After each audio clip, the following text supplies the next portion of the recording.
ओम श्री सूर्याय नमः। Good morning sir. Good morning जी। सर स्टूडेंट्स को ऐसा क्या करना चाहिए कि बहुत कामयाब हो जाएं?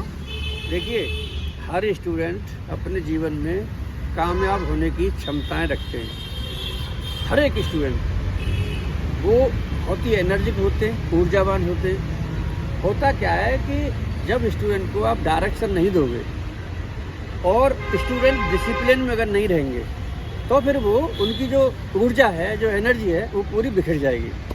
तो आपका सीधा सपाट क्वेश्चन है कि वो कामयाब कैसे हो, मतलब किस तरह से पढ़ाई की जाए। तो देखिए, एक तो आप अपना WPR मेंटेन करो, वीकली प्रोग्रेसिंग रिपोर्ट। आपने क्या कर लिया है, क्या रह गया है, एक उसका लेखा जोखा।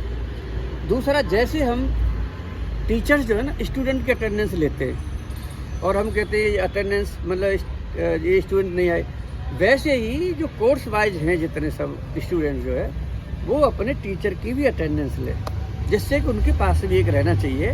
अब ये नहीं कि मतलब एक तरफ है। दूसरा चीज़ क्या है कि अगर कोई क्लास नहीं हो रही है, एक्स टीचर की कैंसिल हो गई है, वो अपने टीचर इंचार्ज को बोले, टीचर इंचार्ज उसमें उनका ऑल्टरनेटिव टीचर्स देंगे। अब आप कहेंगे सर टीचर उस समय है ही नहीं है, तो देखिए क्या व्यवस्था है। एक होती है पीयर टीचिंग। पीयर टीचिंग का मतलब ये होता है कि किसी भी स्टूडेंट को आप असाइन कर सकते हैं, टीचर इंचार्ज या सीनियर टीचर या कंसर्न टीचर। तो कह देंगे कि हमारे जो एक्स स्टूडेंट हैं ये एक शॉर्ट प्रेजेंटेशन बनाएंगे और शॉर्ट प्रेजेंटेशन बना के आपके बीच में प्रेजेंट करेंगे। तो देखिए, टाइम का यूटिलाइज हो गया, पीयर टीचिंग हो गई, पीयर रिव्यू हो गया। तो मतलब ये जो व्यवस्था है इंटरनेशनली, चाहे आप USA में देखें, आप ब्रिटिश में देखें, ऑस्ट्रेलिया में, मतलब जितने डेवलप्ड कंट्रीज हैं उन सभी डेवलप्ड कंट्रीज में बहुत ही एक सिस्टमेटिक व्यवस्था है। हमारे यहाँ पे मतलब व्यवस्था में सुधार की आवश्यकता है। अभी थोड़ा सा यहाँ पे जो एजुकेशन सिस्टम है, देखिए राजनीति हो इसमें कोई दो राय नहीं है। पॉलिटिक्स बहुत अच्छी चीज़ है, स्टूडेंट भी रहें, टीचर भी पॉलिटिशियंस बने रहें, लेकिन जो है मतलब एजुकेशन में पूरी तरह से केवल आपको राजनीति दिखाई दे और उसमें राजनीति में एजुकेशन बिल्कुल भी ना हो, तो वहाँ पे स्टूडेंट और टीचर को प्रॉब्लम आ सकती है। तो देखिए, ऐसा भी नहीं है किसी भी संस्था में चले जाओ सरकारी में कि कोई 100% से सभी टीचर या सभी वर्कर्स या सभी एम्प्लॉयज या सभी ऑफिसर्स कोई एक जैसे होते हो। कोई थोड़े कम काम करते हैं, कोई थोड़ा ज़्यादा काम करते हैं। लेकिन एक चीज़ ज़रूर है कि जहाँ बहुतांश मतलब जहाँ पे संख्या अगर बहुत ज़्यादा बढ़ जाती है नकाराओं की, जो न काम करने की, वहाँ दे रही है प्रॉब्लम। तो वहाँ पे स्टूडेंट क्या कर सकता है, वो अपना फीडबैक दे सकता है।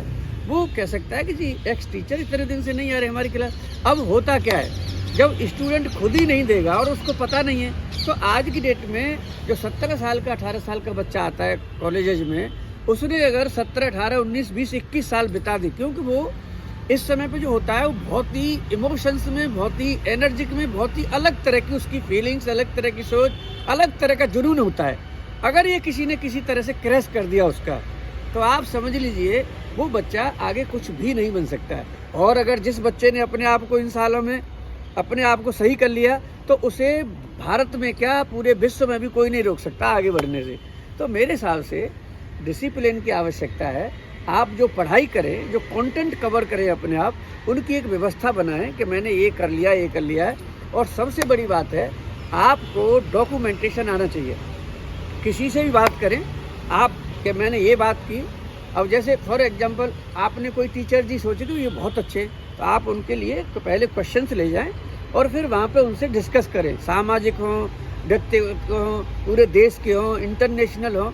तो जब तक आप क्वेश्चनिंग करना नहीं सीखेंगे, मतलब आपके अगर प्रश्न नहीं होंगे, आपकी अगर जिज्ञासा नहीं होगी, तो कोई भी स्टूडेंट न महान बन सकता है, ना आगे बढ़ सकता है। तो जिस स्टूडेंट में महानता के लक्षण अगर प्रश्निंग है, क्वेश्चन है, जिज्ञासा है कुछ जानने की, वही स्टूडेंट मतलब आगे बढ़ते हैं। अदरवाइज तो अपने घर से खाना पीना खा के बाद और अच्छे कपड़े पहन के कॉलेज आना, कॉलेज से घर चले जाना, मुर्दाबाद जिंदाबाद के 2-4 नारे लगा लेना, तो ये एजुकेशन नहीं है। एजुकेशन का मतलब है कि आप जो है समाज को बदलें, क्योंकि आपके हाथ में एक एजुकेशन रूपी इंस्ट्रूमेंट होगा जिसकी वजह से समाज को बदल करके आप भारत देश को 2047 में विकसित बनाएंगे और ये बना सकते हैं। आपके पास ये ताकत है। इन्हीं शब्दों के साथ थैंक यू, धन्यवाद, नमस्कार।